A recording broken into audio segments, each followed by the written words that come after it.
మల్లికార్జున ఖర్గే బీసీలకు 42% రిజర్వేషన్ అమలు అయ్యేలా కేంద్రంలోని బీజేపీ పార్టీ పైన ఒత్తిడి తేవాలి. బీసీ బిల్లు ఆమోదం కోసం ఢిల్లీకి అఖిలపక్షాన్ని తీసుకువెళ్తున్నామని చెప్పిన ముఖ్యమంత్రి రేవంత్ రెడ్డి ఇంతవరకు ఏ పార్టీని కూడా సంప్రదించలేదు. ఎన్నికలు వచ్చినప్పుడే కాంగ్రెస్ పార్టీకి బీసీలు గుర్తుకు వస్తాయి.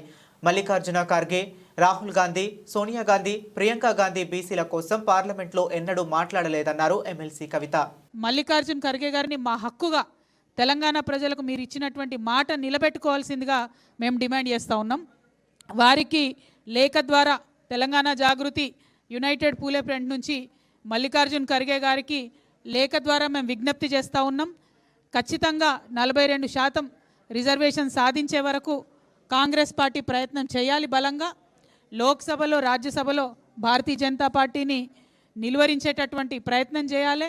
వారిని ఎండగట్టేటటువంటి ప్రయత్నం చేయాలి. వారి మీద ఒత్తిడి పెంచాలని చెప్పి డిమాండ్ చేస్తూ ఉన్నాం. బిల్లు పాస్ చేయడమే కాదు, మేము ప్రధానమంత్రి గారి దగ్గరికి ఒక అఖిలపక్షాన్ని కూడా తీసుకొని పోతామని గౌరవ ముఖ్యమంత్రి గారు బిల్లు పాస్ అవుతున్న సందర్భంలో చెప్పడం జరిగింది. కానీ ఇంతవరకు దాని మీద కనీసం ఒక్క ముందడుగు కూడా పడలేదు. అఖిలపక్షానికి సంబంధించి ఏ పార్టీలకు ముఖ్యమంత్రి గారు లెటర్ రాయలేదు. అఖిలపక్షం తీసుకొని వస్తానని ప్రధానమంత్రి గారికి కూడా వారు లెటర్ రాయలేదు. లెటర్ రాయకపోగా మల్లికార్జున ఖర్గే గారు, జాతీయ కాంగ్రెస్ పార్టీ అధ్యక్షులైనటువంటి మల్లికార్జున ఖర్గే గారు ఇవాళ హైదరాబాద్కు వస్తూ ఉన్నారు. ఎందుకోసం వస్తున్నారు? కేవలం కాంగ్రెస్ పార్టీ జిల్లా, మండల, గ్రామ స్థాయి కార్యకర్తలతో మాట్లాడడానికి వస్తూ ఉన్నారు. రాబోతున్నటువంటి స్థానిక సంస్థల ఎన్నికలలో వారిని సన్నద్ధం చేయడానికి వస్తూ ఉన్నారు. అంటే మీరు తెలంగాణకు వచ్చి ఇక్కడ ప్రజల ద్వారా స్థానిక సంస్థల ఎన్నికల్లో లబ్ధి పొందుదామని చూస్తున్నారు తప్పితే 42% బీసీలకు రిజర్వేషన్ ఇవ్వకుండా స్థానిక సంస్థలకు పోతామని మాత్రం చెప్తలేరు. మల్లికార్జున ఖర్గే గారు నేను డిమాండ్ చేస్తూ ఉన్నా, 42% బీసీలకు రిజర్వేషన్ లేకుండా ఎట్టి పరిస్థితుల్లో స్థానిక సంస్థల ఎన్నికలు నిర్వహించడానికి వీల్లేదు. మల్లికార్జున ఖర్గే గారు స్వయంగా రాజ్యసభలో ఉన్నారు.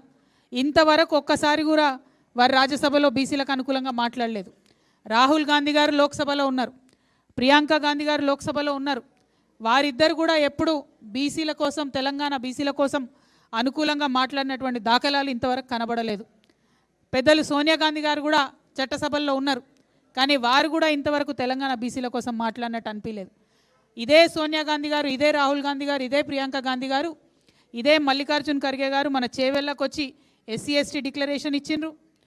కామారెడ్డికి వచ్చి బీసీ డిక్లరేషన్ చేసిండ్రు. సిద్దిరామయ్య గారిని తీసుకొచ్చి అనేకమైన డిక్లరేషన్లు చేసి, సంతకాలు పెట్టి, వాగ్దానాలు చేసి ఇవాళ అధికారంలోకి వచ్చిండ్రు.